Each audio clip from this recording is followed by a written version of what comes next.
Kick off your year with appliance savings at the Bray & Scarf New Year's sale. Get incredible deals in-store and online with their best-selling models in stock and ready to go. And always the absolute lowest prices with Bray & Scarf's best price guarantee. Book your one-on-one VIP appointment now for instant savings on select Whirlpool and Maytag washer and dryer pairs and a $100 installation rebate on select KitchenAid dishwashers. Shop local at Bray & Scarf, where it doesn't cost more to get more.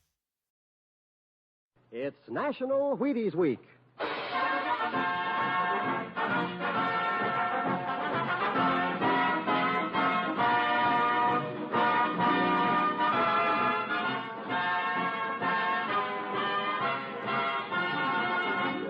Yes, it's National Wheaties Week, and Wheaties presents Dangerous Assignment.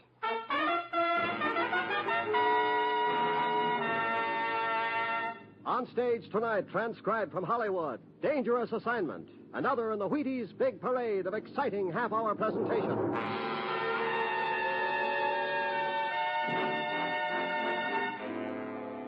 Dangerous Assignment, starring Brian Donlevy as Steve Mitchell.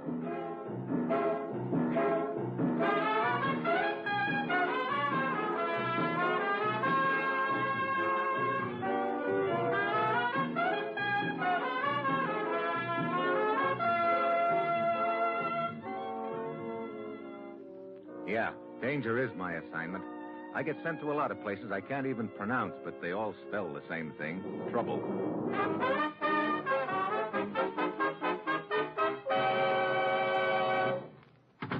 Morning, Commissioner. Steve, ever done any snake charming? Well, I've tried my hand at charming, but I think they'd resent being called snakes. Why? You're leaving for Bombay, India on the next plane. To study snake charming? There's a snake somewhere in this deal. How you get him out of his basket is up to you.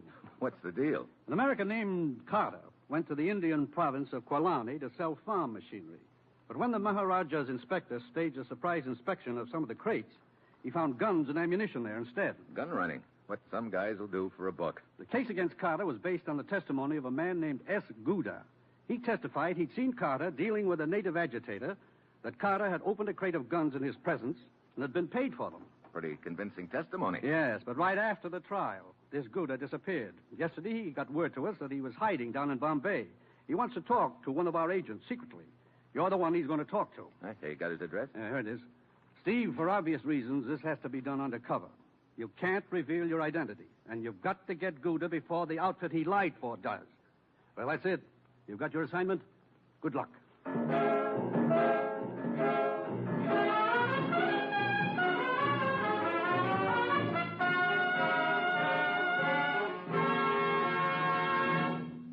Dangerous Assignment will continue in just a moment. Now, here is the Wheaties man, Frank Martin. Here are the simple rules for a happy National Wheaties Week at your house. Go to your grocer, buy some Wheaties, and start your breakfast with them every morning. See if you don't honest and truly feel a difference. See if the vitamins and minerals whole wheat has to offer don't add up to energy the Wheaties way. There's a whole kernel of wheat in every Wheaties flake, you know, a whole kernel. So, won't you join us? Get Wheaties, the whole wheat flakes with the naturally sweet whole wheat flavor. Wheaties.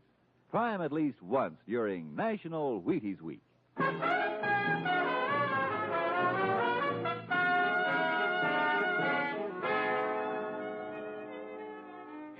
Yeah, I've got my assignment. Going to be a friendly little race. Whoever gets to Gouda first wins. It's Friday night when I get to Bombay. I register under a phony name at a hotel near Gouda's rooming house, and then I go over. Down the street, there's a small building on fire, but nobody seems to be paying much attention to it. Inside the rooming house, a bored-looking clerk is lazily sketching on a piece of paper. Good evening, sir. Hi. May I help you? No, thanks. I know the room I'm looking for. Say, you people take your fires pretty calmly around here, don't you?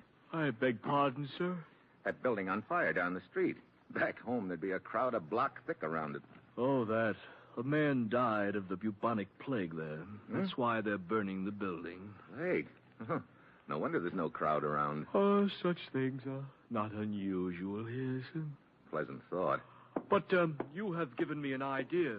The burning building might be a good thing to sketch.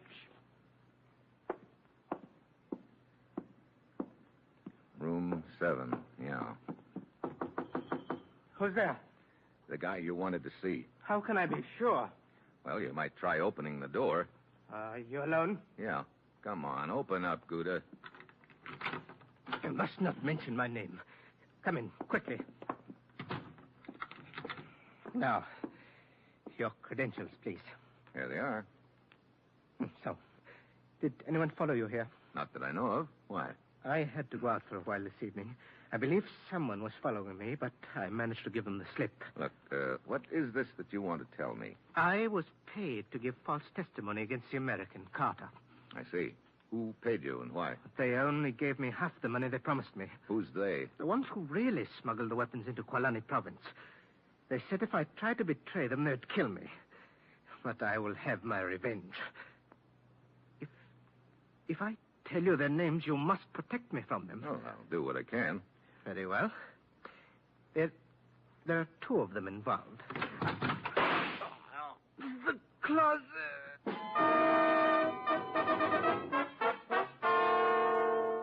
My back's to the closet. I start to whirl around, but something hard connects over my right ear. And a million comets explode in my head. The floor comes up at me fast. Very fuzzily, I make out something on the floor beside me. A man's heavy identification bracelet with a peculiar crest on it.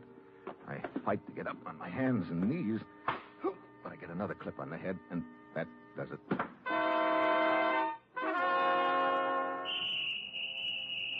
Gouda is dead when I come to. The gun is in my hand. The bracelet's gone, and the police whistles are splitting the air. I hear steps pounding down the hall. So I jam the gun in my pocket and head for the window just as the door opens. Here he is, out in the alley. The clerk, you would have to be out here. Police, quick! Shut up. Please, here he is. Here he is. Sorry, Buster.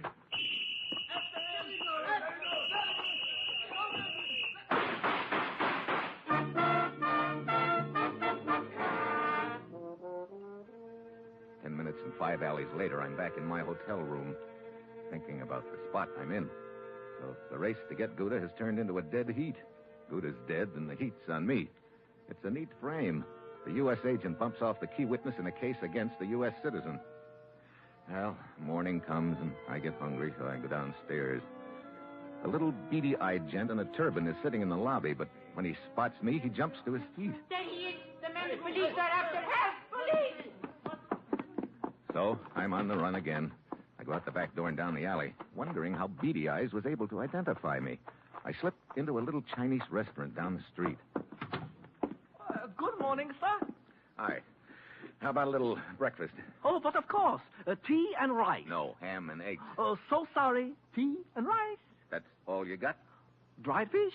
I'll take tea and rice. Oh, here is newspaper. You like to read about big excitement last night? Excitement? Oh, please, sit down. We'll wipe off table. What excitement are you talking about? Oh, it's all in newspaper. We'll turn back to first page. Killing last night, only short distance from this place. Man got away. But I know what he looked like. Huh? How do they know? Oh, clerk at rooming houses, artist student. He draw good picture of killer. What? See, big sketch of killer's face. You see, he looks like his face. Oh, please do excuse me one moment. Must see what's going on in the kitchen.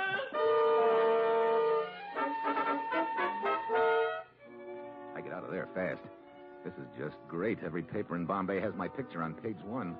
I'm about to throw away the paper when a small ad catches my eye. Bandara, consultant. But under the name, there's a crest. And it's the same peculiar crest that was on the bracelet I spotted when I got slugged. I don't know what kind of a consultant this Bandara is, but he's the one guy I want to consult right now.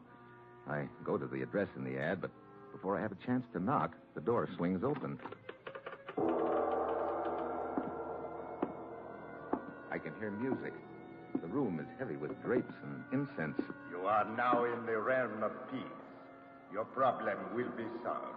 The voice seems to be coming from all over, but the room is empty. I am with you. Huh? Hey, right behind me. Bandara comes from everywhere and nowhere. Well, wherever you came from, I want to talk to you. Of course. You were impelled to visit me. Sorry. No sale, Bandara. What I need is information. That crest in your ad, is that your trademark? It is the symbol which identifies Bandara in the spirit realm. Yeah? Well, right now I'm more interested in the bracelet realm. The consciousness of Bandara is so elevated that the significance of your remarks passes beneath me. Well, then come on back down to earth for a minute. Now, look, do you own a bracelet with that crest on it or not? Earthly possessions are of such little significance to Bandara that sometimes he loses the memory of them. I see. It sounds like Bandara's got quite a convenient memory. I suppose you've also lost the memory of where you happened to be last night. I do not seem to recall. I may have been in a trance. Yeah, and you may have been putting me in a trance with a gun barrel over the ear. Bandara's only weapons are words of wisdom. You are now in the realm of peace. Your problem will be solved. Brother, with the props you've got, you could make a fortune in Hollywood. Thank you. Oh, Bandera, I didn't know you were occupied. Mrs. Trevelyan, if you will wait in the other room, I will be with you shortly. I believe this gentleman is about to depart from the realm of Bandara. Righto. And how's the little romance coming along, Bandera? Earthly attachments are but symbols, Mrs. Trevelyan. Oh, of course. It's frightfully difficult to realize that at times. I believe you are about to... Yeah, depart from the realm of Bandara. But don't be too surprised if I return to the realm soon. Outside, there's a girl coming along the sidewalk reading the newspaper. She glances at me in hesitation and gives me another look. Then her eyes flick back to the newspaper. She speeds up and turns into the shop next door. I catch up with her just as she reaches the telephone. Oh. Hang up. Get away from me. I'm not kidding. Hang up. That's better. All set to call the cops, huh? What do you think? Come on, we're going to walk. Where are we going? I don't know. Come on. What good do you think this is going to do you? Pictures plastered on every paper in town. You're an American, aren't you? So what? So am I. So what again? Look, brother, you might as well kill me now, because you're never going to shut my mouth any other way. Why? You're not another American to me. You're just a trip home. I'm tired of this stinking place, and I'm broke. There's a reward out for you. I know that. I can't go back to my hotel. You live alone? Yeah. No. I think you were right the first time. Okay. Come on. We'll go to your place.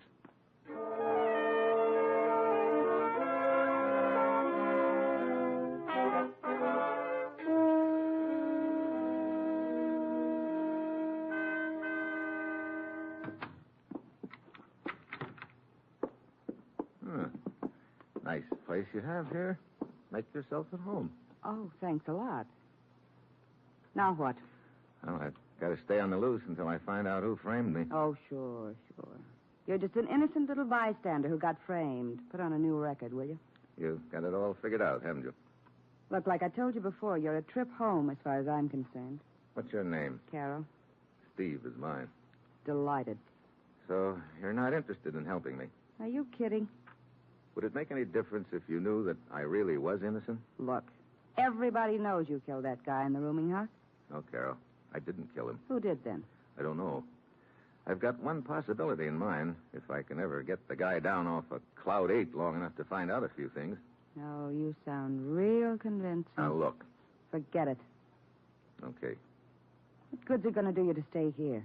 Well, this is the safest place in Bombay I can think of for me right now. Okay. Go ahead and sit there. But you can't stay awake forever. And the second you doze off, you're a dead pigeon.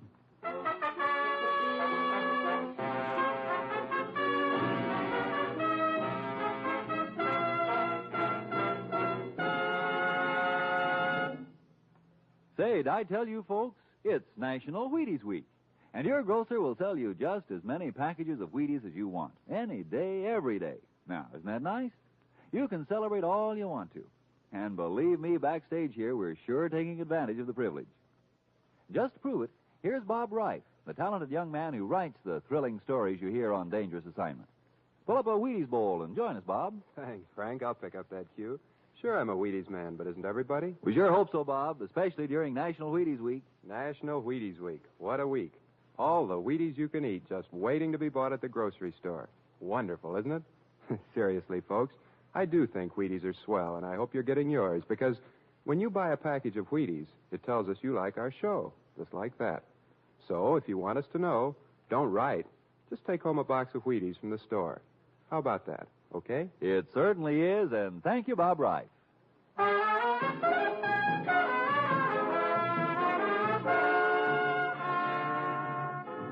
And now, back to Dangerous Assignment and Steve Mitchell.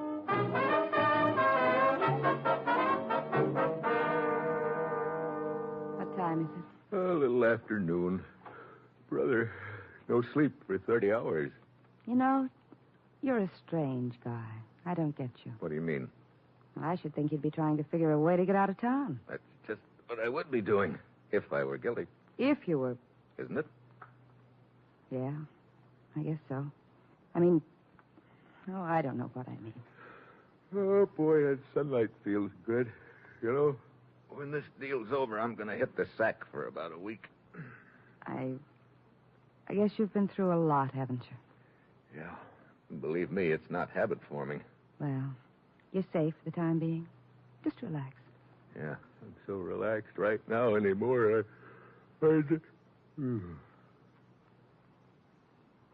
Steve. Steve. Hey, come back here. Almost, but not quite. Let go of me. Let go of that door.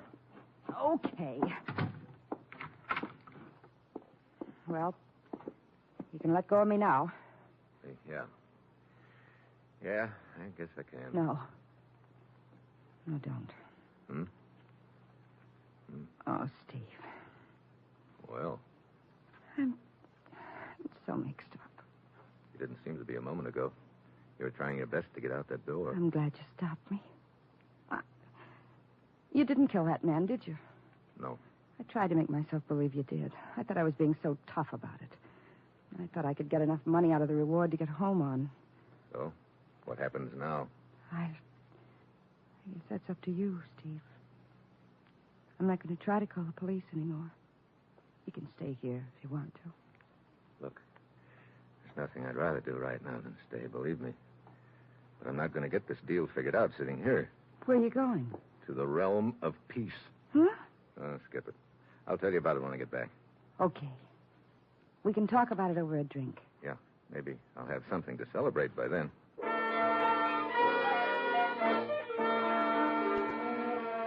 I take the side streets to Bandara's place. On the way, I spot a guy following me. I've seen him before, then it registers. He's the little beady-eyed gent who identified me in my hotel lobby early this morning.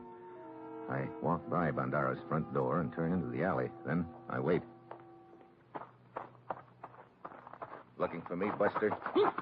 Let go of me. We're going to have a little talk. Now talk. You're the guy who was sitting in my hotel lobby this morning. Why? Why, I was waiting for a friend. Who are you? I am Ahmed. Please. Why were you following me just now? But I was not following you. I was just taking a walk. Yeah? How come you were able to identify me this morning? Your picture was in all the papers. I saw it just before you came downstairs. I read about the reward. Guess again. The newspapers weren't on the streets then. You couldn't have seen my picture. Come on. Open up or else... No. I will tell you how it all came to be. I'm listening. Well, you see, I have a cousin who lives here in Bombay. I came to visit him for the weekend. Quit stalling. But I am telling you the truth. Hold it. What was that? And now this cousin of mine wanted me to... A car full of cops out in the street. So that's why you were stalling. Police, idiot! Okay, you're looking for a reward, huh? Here it is.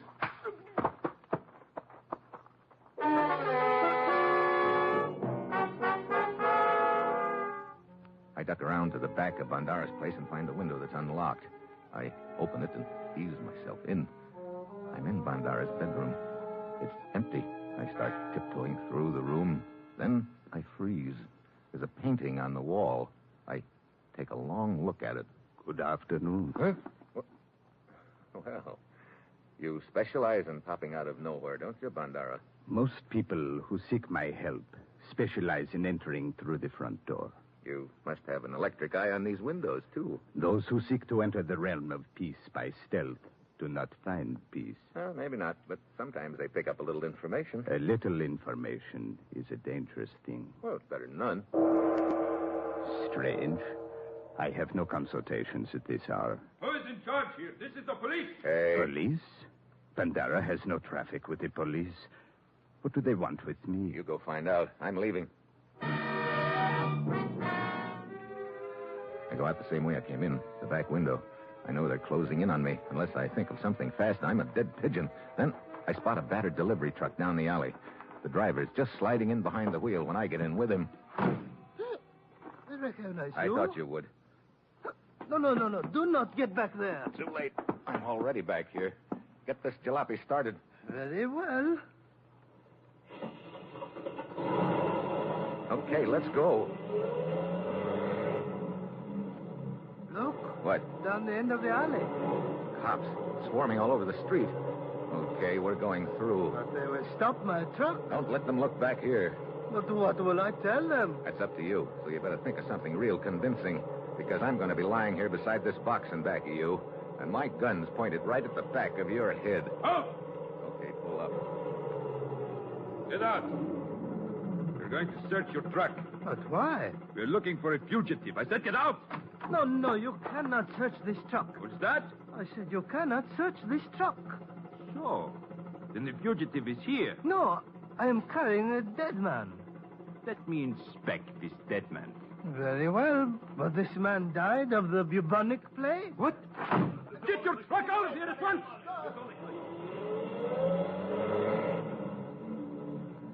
Boy, that was close. Where do you want me to take you? Oh, down the street away. You know, that was fast thinking, dreaming up a yarn like that on the spur of the moment.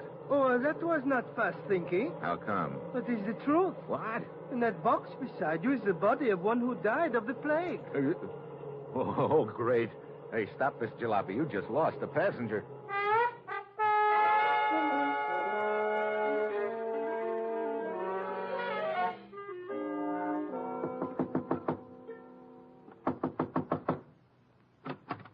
Steve, Hi, Carol. I'm so glad you got back all right. Here's that drink I promised you. Thanks, Carol. Well, I've been doing a lot of running and dodging the last hour. I could use some fresh air. There. Oh, boy, that's better. I needed that. Hey, you're a fast drinker. You want another? No, thanks. Were you able to find out anything? Yeah. It looks like the deal's starting to fall into place. Oh, I'm glad. Where's this realm of peace you said you were going to? A place owned by a guy named Bandera. You think he's involved in the killing? I did think so, but I don't anymore. I guess it goes together something like this, Carol. Suppose an outfit wanted to smuggle some guns into an up-country province. Smuggle guns? Yeah. Just bear with me. I'm thinking out loud. So these gun runners smuggle them into the province in crates of farm machinery. When the plot is discovered, it's a pretty easy thing to frame Carter, the owner of the company, who doesn't know what's been going on. How are you leaving me way behind? Yeah. The gun runners pay a guy named Gouda to testify against Carter, but they don't pay him enough. He tries to double-cross them, so they kill him, right while I'm talking to him. Then they frame me. And on me, the frame looks good. A U.S. agent knocks off the key witness against a U.S. citizen. You're a government agent? Yeah. Gouda told me there were two people involved in the gun running. I think I know who one of them is. Who? A little gent named Ahmed who's been following me around, trying to sick the cops on me. And the other... What's the matter? What's this on your dressing table? Why, a jewel case. Why? That's what I thought it was. Steve, don't. Well, what do you know? A heavy bracelet with Bandara's crest on it. I guess I should have thrown that away, shouldn't I, Steve? Yeah. I thought you were unconscious when you hit the floor. I didn't think you'd seen it then. It broke when you clipped me, didn't it? How'd you find out about me, Steve? I saw a painting of you in Bandara's bedroom. Then I remembered one of his suckers kidding him about a romance. I put two and two together, and they added up to you. Bandara gave you his bracelet. You were wearing it last night when you killed Gouda and slugged me. I'm sorry you found out, Steve. I knew you had. I saw it in your eyes when you walked in a minute ago. I'm sorry. I wasn't kidding about liking you. I guess I kind of liked you, too. That's why it was so hard for me to do what I did. What do you mean? That drink I just gave you. I poisoned you, Steve.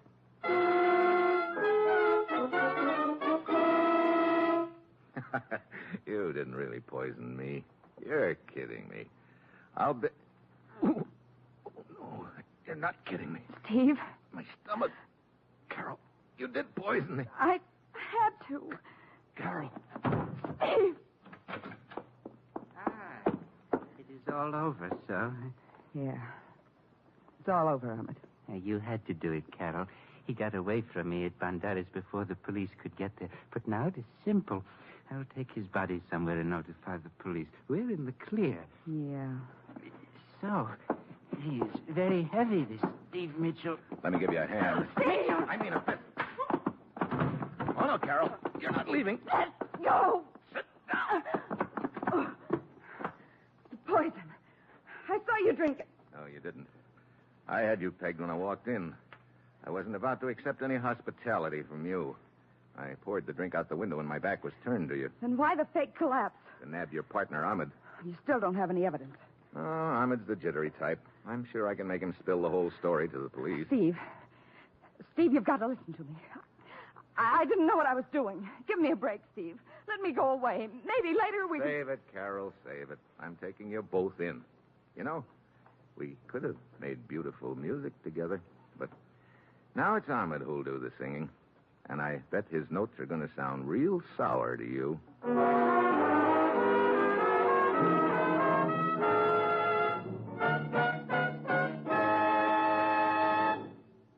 A fine National Wheaties Week performance.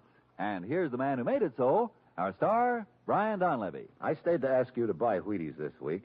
If you enjoy Dangerous Assignment, it would give me a lot of pleasure to know it. And I will know it if you'll get those Wheaties. Will you do that? Thank you, Brian. And, folks, let's all buy Wheaties for Brian Donlevy, just to let him know we think he's great on this show. Let's get to that grocer in the morning and tell him we're there about Wheaties. There's a whole kernel of wheat in every Wheaties flake, you know. Yes, a whole kernel of wheat in every Wheaties flake. No wonder I keep saying, see how Wheaties at 7 can help at 11. Breakfast of Champions.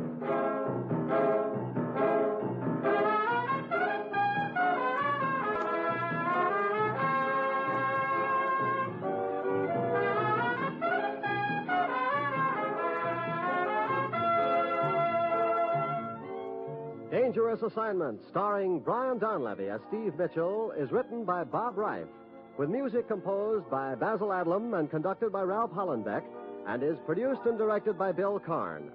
Join us again next Wednesday when Brian Donlevy as Steve Mitchell embarks on another dangerous assignment. And this is the Wheaties man, Frank Martin, inviting you to listen Friday night to Dimension X on the Wheaties Big Parade. See you then.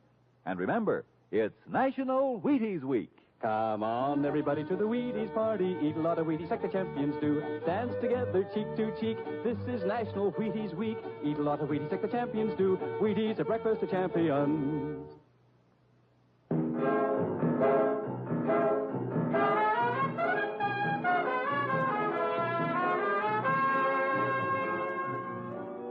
We can prevent the overwhelming number of forest fires which each year blacken vast areas of our precious woodlands.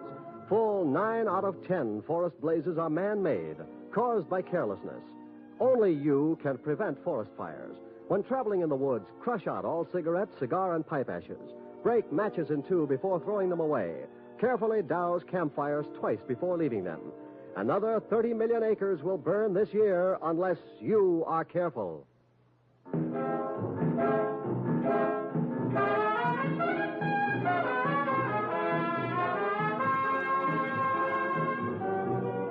Dangerous Assignment came to you transcribed from Hollywood. In just 2 weeks, the great Gildersleeve returns to NBC.